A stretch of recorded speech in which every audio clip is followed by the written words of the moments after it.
And welcome back to the vast anonymous comic book vault. I am Captain Logan. And I'm Eric. And today's comics are not approved by the Comics Code Authority. Eric, today we're going to do our Stan Lee tribute review. We want to make sure and talk about something that Stan Lee wrote this week. We went over all kinds of stuff. We talked did. about a number we of would have things. done Parable if you had your copy. Yeah, but I've got that linked out right now. And I wanted to do some of the first issues of Daredevil, but I didn't quite get to reading them, so maybe next time or sometime soon I would like to go back to those. Because I remember loving them when I read them. But today we're going to tackle something interesting that I have always meant to look at and had never read. And I'm glad you have it and that you thought of it. Today we're going to do the, at the time, somewhat infamous drug issues of Amazing Spider-Man. And not issue. I think a lot of people refer to it as the drug issue. The drug issue because it's of the cover. I think it was just... I think the idea was... No drugs on the cover. Yeah, see... Okay, I'm remembering that wrong. Because I thought it was like... You're thinking of the one panel where Harry's like this and there's pills everywhere, right? No, I'm not. Oh, okay. I'm not thinking of anything in particular. I thought it was just... I thought the story was the Comics Code Authority looked at the cover, took one look at the cover and thought, oh, this is like selling drugs to children. But now that you say that, none of the cover... It's just that they read it. Yeah, that the stories involve drugs. Yeah, and so it's probably just... They read those panels with the guy that's on drugs in the first issue of these three, and that's why we only talk about the one. You know what I mean? Where it's like, oh, the drug issue because there's drugs in that issue. But I always see at least in documentaries, I always see the Harry Osborn where like the pills are everywhere, and he's like, ah. Yeah, and that's not in that issue. That's an issue too. That's later. Yeah. But this is 96 to 98. But yeah, if people don't know, it's 3 issues that are all printed. It's not they didn't print one issue without the Comics Code. They printed 3. And I think the most important thing to note about these is that it's not an after-school special, very special episode of Spider-Man where it's like... Because I always imagined this the way it was talked about in interviews with Stan Lee, and just people talking about how wild it was that this happened. It's almost a PSA comic. It's like a PSA. I imagine like 22 pages of Spider-Man like trying to talk a kid down or something. That's not what it is. It's a Green Goblin story. Yep. And it's kind of an important one. It's kind of surprising that the big famous drug issues it's are the B plot. And it's also not just like some random kid that is on drugs. It's Harry Osborn. It's like a major character. So Stan Lee, as he always does, is like giving a lesson, telling a message with this, but it's also integrated in like an ongoing narrative. It's not interrupting the narrative to give us this. It's like how Whedon tried to do the Buffy musical, where he's like, I don't want this to be like the musical. It's just another episode, and this happens to be the thing we're doing this time. Yeah, and they made that a key issue, like a key episode. Yeah. It's also interesting, I guess, before we talk about the story, Absolutely. What's interesting is the drug issue happens, and because of that, or the drug issues happen, and because of that, we rewrite the Comics Code. We loosen up the Comics Code. I never realized, or I never thought about... Which is how you get, like, the Denny O'Neil drug stuff in Green Arrow and things like that. Well, yes, but also, what also gets loosened up when they do that because of this, like, they just overhaul the code altogether. Or did those not have the code on them either? Those might not have had... I mean, that's Speedy with his arm tied with a heroin needle. I'm not sure if that had the Comics Code, but given that these 3 issues are what made the Comics Code get rewritten, I'd imagine that they understood, like... dealing with issues as opposed to promoting something. Yeah. But one of the major things that gets revised is they loosen up on vampires, werewolves, zombies, which is where we will eventually get to Dracula. But I never realized, or I never thought about how quickly it got revised. So the drug issues are 98, so not 96 to 98. Right. Issue 101 introduces Morbius, which is the first time they flex that. Will they actually let us do vampires? Because he's a living vampire. Right, I forgot all about that. 3 months later, they revised the code within like a 2-month span. Yeah, just because it sold that well? Maybe. Or maybe that like nobody cared, right? Like it just sold normally. I don't know. Yeah. Maybe they got scared and they're like, oh wait, you can sell comics without us? Yeah, maybe so. We're gonna be irrelevant. But yes. So, let's get into what happened, shall we? Harry Osborn's a smackhead. Yes. No. Because I'd read these a long time ago in the Essentials. So I didn't remember a lot. But what surprised me was that what's surprisingly nuanced is Harry Osborn's not just a normal guy who someone's like, hey kid, you want some drugs? He's already an addict. Yeah. He takes medical pills. He like uppers and downers and sleepers and he's been doing this for a long time. Yeah. It's just a thing we didn't know about. Yeah. And that's one of the things I like about it is that it's like the best way to do that retroactively, where like now we're talking about a thing we could have been talking about all this time, but it's revealed to us, and naturally, where it makes sense that he wouldn't know about that yet, that Peter Parker wouldn't know about that yet. Well, he talks about like he's always known, like, oh, Harry's always taking his pills because they live together. That's they're true. roommates. So like we're just talking about it now. But everything he's taking is over the counter stuff. Right. This is where he crosses over. And that's why we would suddenly be talking about it. But it's so much more natural when you do it that way. I'm just saying it's cool that we don't suddenly introduce drugs into the story. It's like they've always been there. Or that he's just like a normal guy who just like I think the two ways to do it is the way you've done it and like something bad happens to him and like it's his only way out.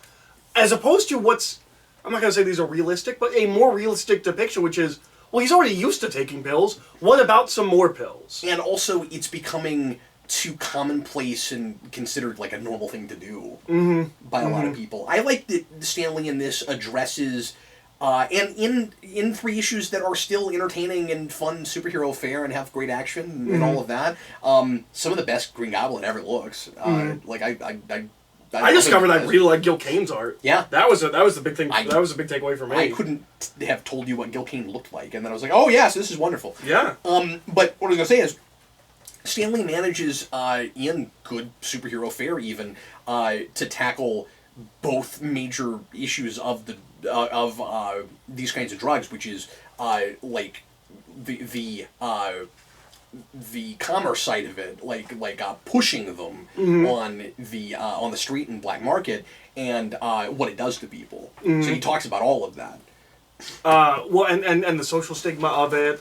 You have a black character being like people think that it's only happening in ghettos, but it's not. I think it's just black people, and here's these rich white people that do it too. And he's talking which about ends up being how Robbie Robinson writes the news story. Yes. I like that was a threat. That speech was bold.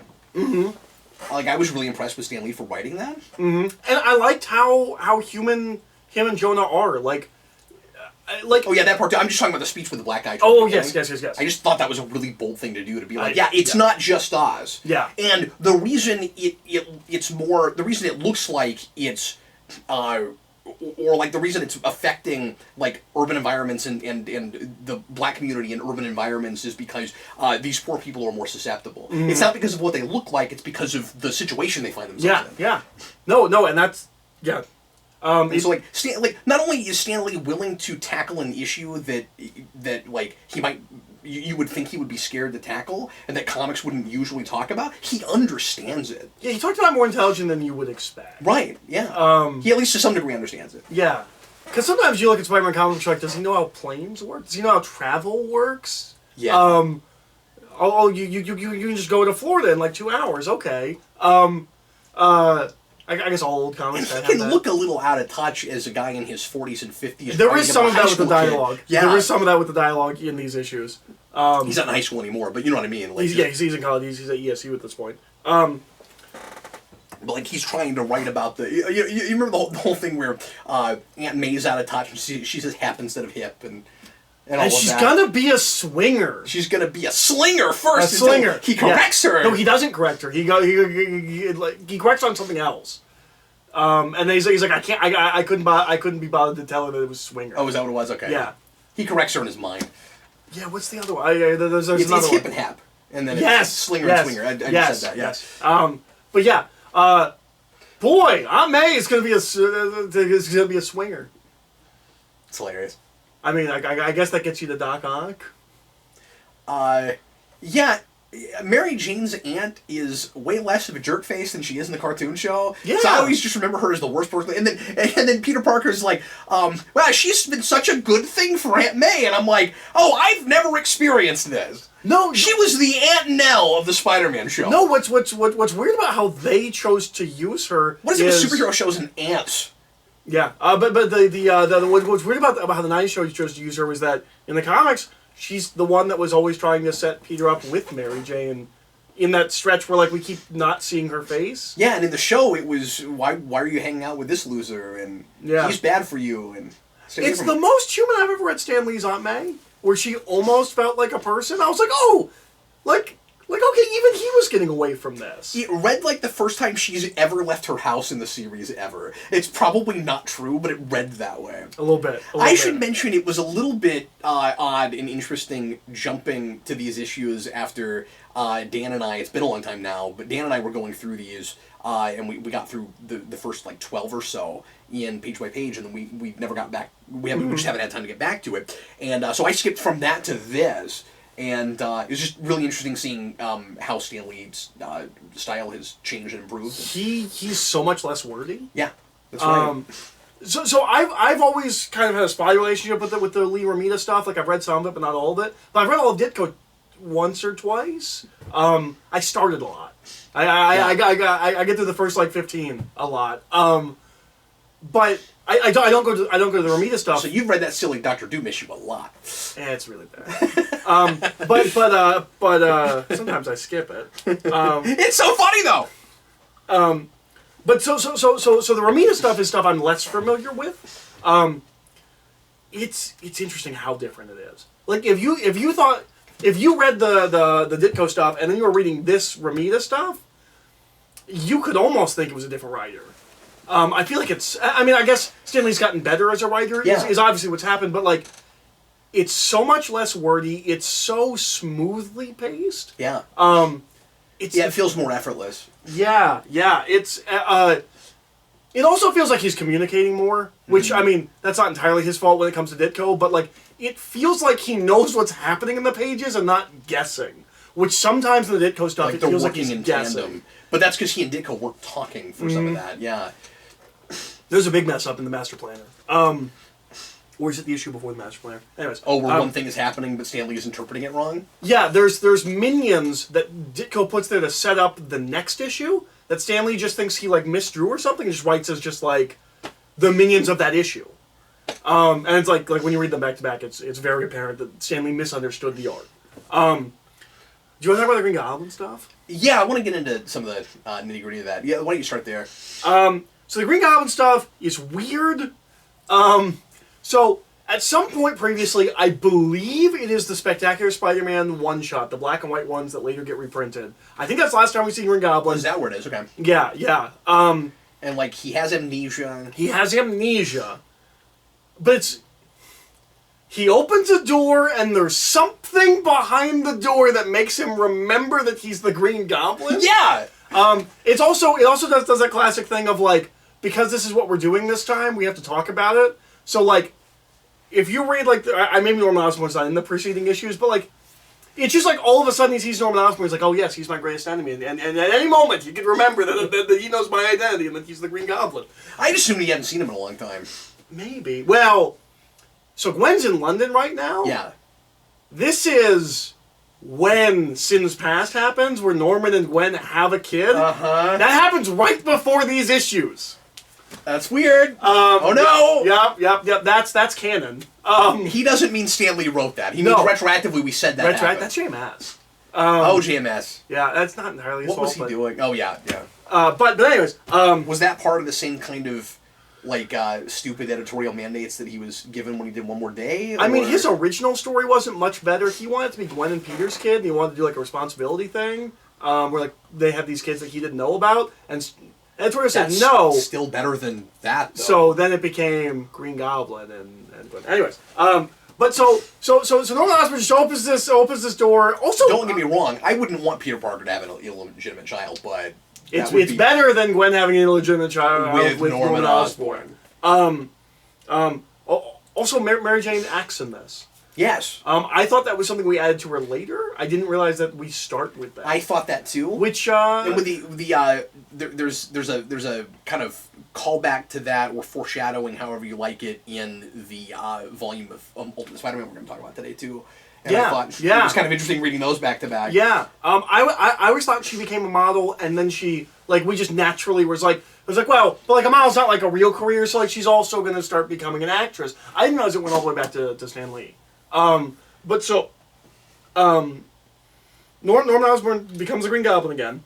Is this tiptoeing around a little bit about whether or not it's an alternate personality? Like, yes, but I assume that's because I didn't have the spectacular stuff fresh in my mind up until because that's how we tend to treat it later. But here it's like, you know, like by the Spider-Man movie, like that's what we usually do with it. But I don't think that's what it is. Except there's one line that Peter has where he's like, but he's not himself. Well, I get that he's not himself, but it like just the like technically, is this a schizophrenic person, or is this a person who has another personality? Is it disassociative? I'm not totally sure what exactly it is. I get that Norman Osborn is not entirely culpable for this. I think it is so I don't think he goes back and forth like we do in later media. I think he's always the Green Goblin because science has affected him.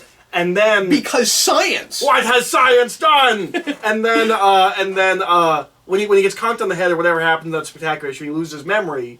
Oh, so he's King Tut from 19. I guess it undoes the science to him. It undoes the science, and then I don't understand the psychology of this. I don't either. But I also haven't recently read the stuff preceding. I'm sure it makes some kind of sense. Yeah, it probably does. That's the problem with reading a thing like this in a vacuum. Yeah. But that jumped out at me, where I was like, I don't entirely understand what the Green Goblin is, because Stan Lee and the book are clearly telling you that once he snaps out of it, Norman Osborn is not to be blamed for any of this. Mm-hmm. That seems like an easy out, though, right? You think? No. But I mean, maybe he's to be blamed for what happened to him in the first place, because I don't remember how Stan Lee does. It's like negligent science. Yeah, I thought that's what it was.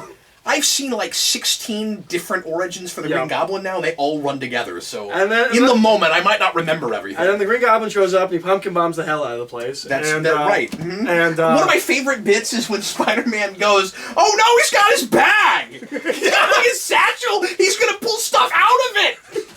And he's like, "Oh, I forgot he has that! I forgot he has that! That bag is the worst!" And then he just kept being like, "Oh man, he's got something for everything!" So... you didn't. There's 3 issues I'm going to talk about later that you didn't read, which were Dr. Octopus. Dr. Octopus is throughout those 3 issues constantly referred to as the deadliest killer he's ever faced, and Green Goblin is the most dangerous foe he's ever faced. Oh, okay, well at least they're differentiated. There's a distinction there, yeah. Remember, Stan Lee's all about sensationalism. So Green Goblin just kind of flies around without any motivation, yes. And just.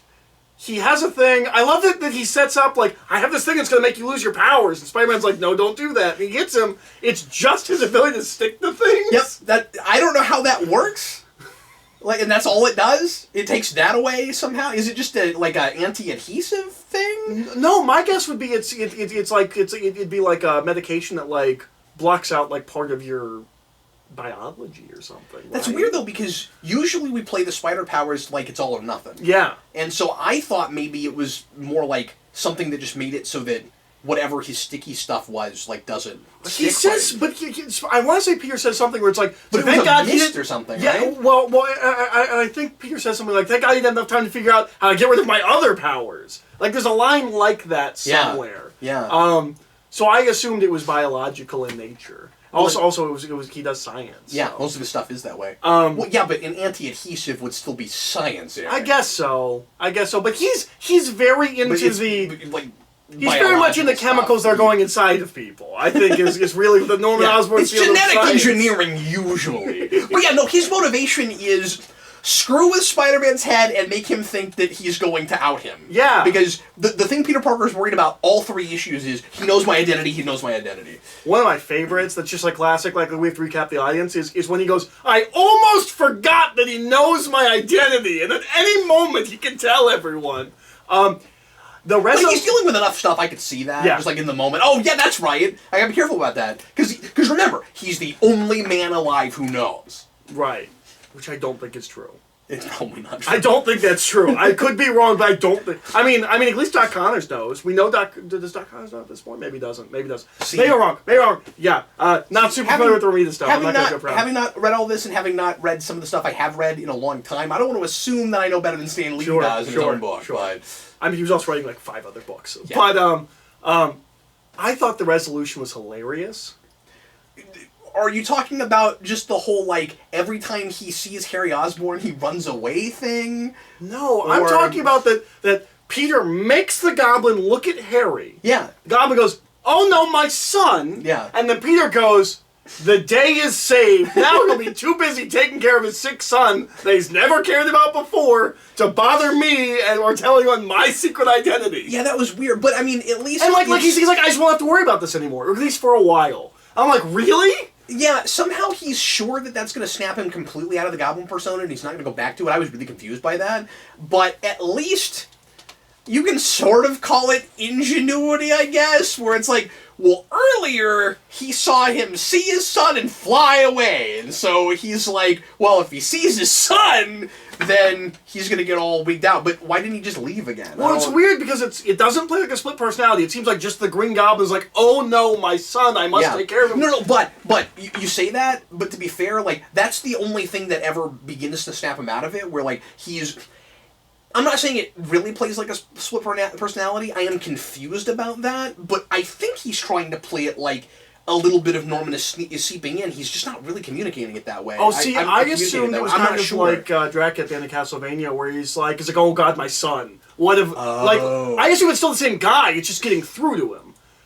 That's why I'm confused. Where I'm not sure if it's a different brand, but then he acts completely different than Norman does. Yeah. Well, yeah, it's just his vernacular's different. Like he reads like, you know, like cartoon Green Goblin. Like, I have a voice in my head when I read him. It's so weird that he's like, well, now I don't have to worry about the Green Goblin because he's going to be worried. He's going to be taking care of his sick son. Yeah, it's really funny. I just think it felt like a major 5-minute wrap up, right? Yeah. And he had 3 issues, and then he gets reunited with Gwen the last two panels, which I thought was nice. Yeah, and at first I kind of questioned his Peter's wondering how Gwen feels about all this. Luckily, we can just jump the pond and find out, and we get a whole page of her just pining over Peter. And Stanley has a great. And I was like, I don't know if we need that. And then when we see her at the end, I was like, maybe I'm glad we saw her in London for a minute before we suddenly reunite them. Especially if you go with Stanley's philosophy of every comic somebody's for comic. But yeah. Which, I mean, these are clearly working under. Yeah. There's an amazing, when we cut back from that, here it is. So when we cut back from the London thing, we have, and now that the longest soliloquies since Hamlet have drawn to an end, let's get things rolling again. And I was like, that's great. He always likes to make fun of himself for exposition and stuff. I'm not saying that was expository, but just things where it's like, now we have to interrupt for a long time so that you understand In the things. Ditko stuff, he apologizes a lot for not having action. Yeah, constantly. And it's irritating. It is. Because he's doing all the character work in lay work and stuff, and acting like, well, I know that you know... I'm not here for this. This is not what you're here for, yeah. There's one... But I always wondered if some of that was to kind of, you know, appease people he was working with even. I don't know. Maybe. There's one that's obnoxious where it's the first issue Ditko plot. I mean, is Goodman even with him anymore at that point, or has he already left? I think he's there. I don't think he's there, at least within the first year or two. Because that's what I'm saying. He might be sort of doing that to appease Goodman. Sure. Is my thinking. But the first issue that Steve Ditko plots very famously has an ad. The issue before it goes, the next one is thought up by Steve Ditko. We know you'll hate it. We're sorry. It's a thing like that. And that's an issue that almost doesn't have Spider-Man's costume. Did you read the letter at the end? The one I pointed to where I was like, this one, this I read a couple because I couldn't remember which one you were looking at, and the couple I read were really interesting. It's the first one where he's just doing nothing but complaining about how everyone at Marvel is sad. Yeah, I read having that. The worst time of their life. Did you read the letter that was written well before these issues that said, why don't you guys ever tackle drugs? Yes. That one's really interesting. I think that's the second one. Yeah. Those are specifically picked, right? We get. Yeah, but he says that. Stanley does right after that say I thought this was the place to put this letter. Oh, okay. I've been holding on to it. Okay. And this is where I put it. Oh, okay. Because we do that with the Gwen thing too, where it's like, okay, we'll never be happy just once. He's like, well, this issue we put Peter Parker and Gwen Stacy back together. But I love that he's like, I don't know why this is what I think Stanley is always doing. This is what Stanley does. He's aw shucks about things. but I love that he's like, no, we're not going to mess with status quo too much. It's like, don't expect us to actually let her know about the secret. He says not yet, I think. No, he doesn't. Does he not? No, he doesn't. He's like, yeah, we're not doing that. That's what it reads like. There is one other thing I want to talk about. But like, that letter's not wrong, right? About everyone being sad? Yeah, like I kind of understand why they're, because he's like, what the thing I really appreciated it's with that that snapshot of where every book is at that moment. That's really great, but yeah, because like I was getting an education from that. Oh, this is when that happens with Hulk and all that. It was like, and Hulk's just hulked out all the time, and he's in One of my favorites is where it's just like these two are apart from each other across the country. These two are on opposite sides of the country, on opposite sides of the globe. Like he's just breaking everybody up. I think it's really funny too that guy. Now we're just talking about this letters page. I like that guy is complaining, and he sounds like he maybe doesn't even want to read the books anymore, but he's clearly reading every single book, and then at the end, he still says "Make my Marvel," but he's like regretfully make mine. He's disingenuous about it. Or not disingenuous, but like he's not happy. I'm actually annoyed that's because it's what's happening in all the books. In all the books, yeah. The thing I was really impressed with, because I feel this way about a lot of things, is we oversimplify realism. We say because he says like, well, I realize that people, having like that you think that people having these like constant personal problems is realistic, but like it's not real life to just be always getting crapped on all the time. He's like, real people also have good days. Yeah. And so the argument you could throw at that would be to say, yeah, but every story needs conflict. But we're writing at this point, longer story arcs. It's not always just one issue. So like, you have a conflict that's looming, but you can have a person, like, you shouldn't just be one panel of Peter making out with somebody and then, all hell breaks loose again the next issue, which is what Stan Lee usually did. And that is a pet peeve I've always had with him. Well, like, I agree with that. Well, and I do wonder... And Harlan Ellison agrees with me, too. I do wonder... In that documentary, he said that, too. He said, why can't they be happy sometimes? I do wonder... in the same way that it's not realistic to have, like, here's a person's one prevailing character flaw, and they're human because they have this flaw. That's a cup I bought for Friday. It is. That's Freddy's birthday present. Yeah, I'm sorry, I interrupted you. I do also wonder if that...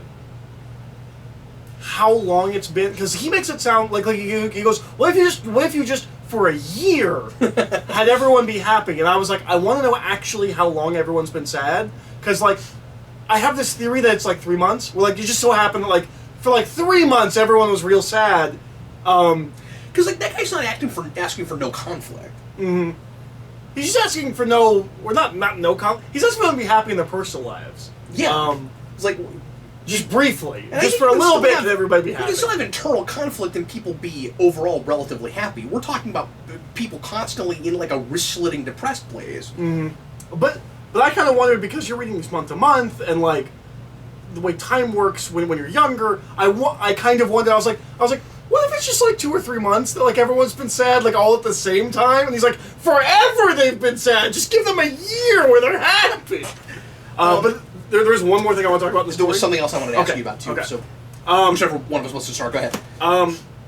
I really, really liked and did not expect, and don't think I've seen. Like we just rip things off from Stan Lee, like, right? Like if you're writing Spider-Man, you're just gonna do Stan Lee stuff. Peter beating up the Pusher as Peter. Yeah. That was great. I thought that was so cool, and I'm like, I can't immediately think of another Spider-Man story where Peter as Peter goes, and I like that it's kind of where like he almost has a moment where he's like, I can't get away and be Spider-Man. Okay, I can't be up too bad because they'll know I'm Spider-Man, because everyone is immediately going to think I'm Spider-Man. I've got to go so fast they don't even know what's going on. Yep, and they it was really cool. Yeah, and I kind of like, I don't know.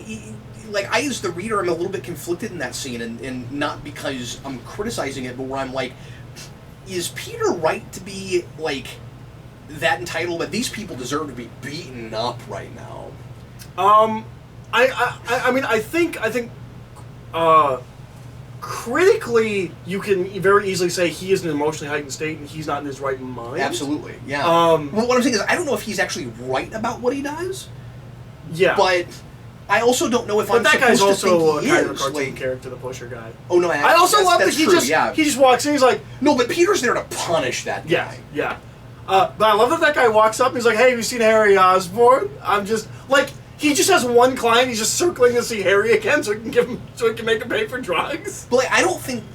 Like, he doesn't have any immediate like there's not any immediate bad things that happen because Peter does that, but at the same time, it does feel like we're seeing like a little bit of his dark side there, where it's like here's how. Here's how bad this drug problem is, and that's why Peter's and it's getting to him. Why it's getting to him so much. Exactly. Yeah. But like, I know Spider-Man's all about actions and consequences, but like, I think there's a kind of a narrative reason there aren't consequences to that. But I also don't think that he's supposed to necessarily be completely in the right in that scene. Mm-hmm.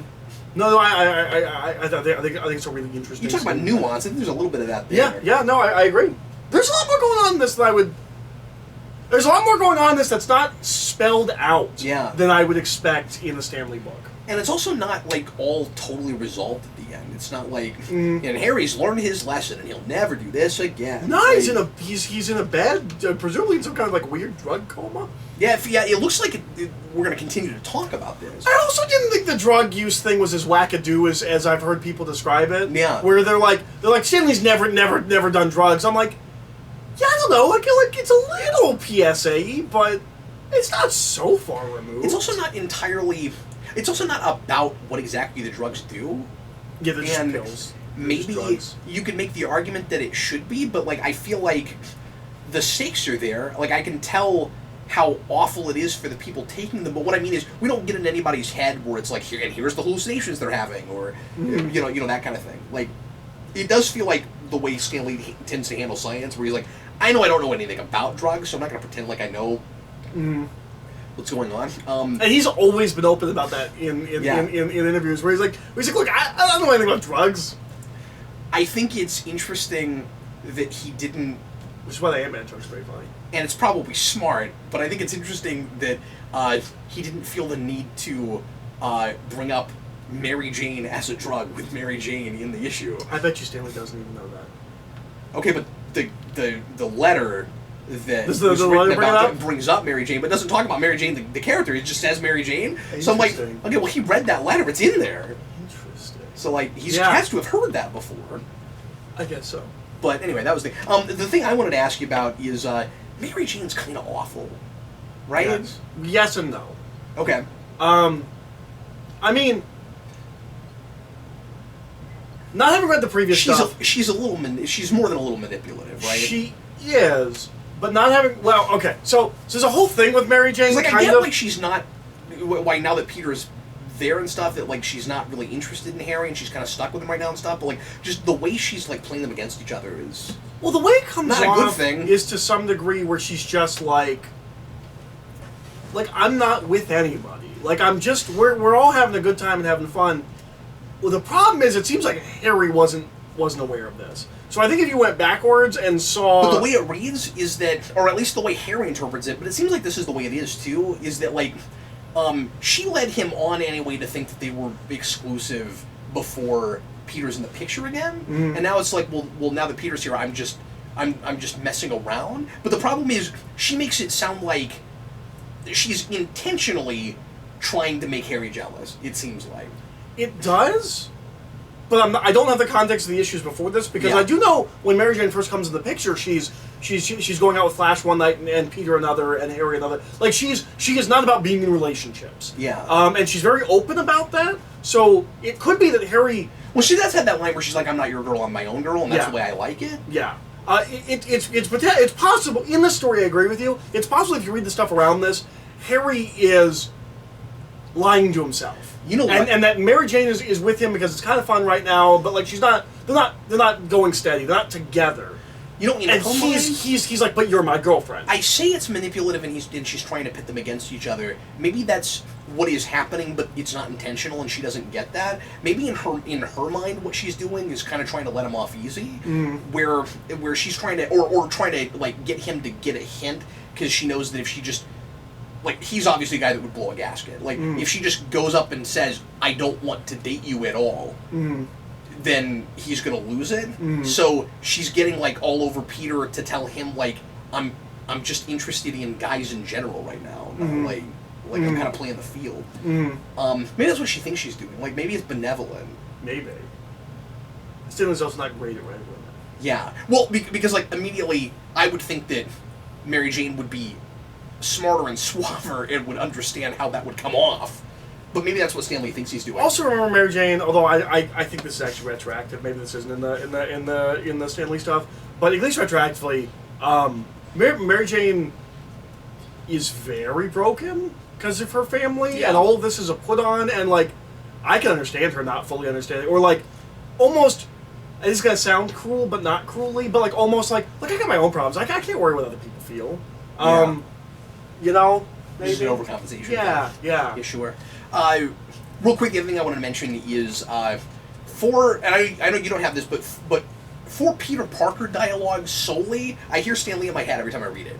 And some of that's just because I've been watching a lot of Stan Lee stuff lately. But like, it's like it's like when you know someone really well who writes a thing and you like hear their voice in it. Yeah.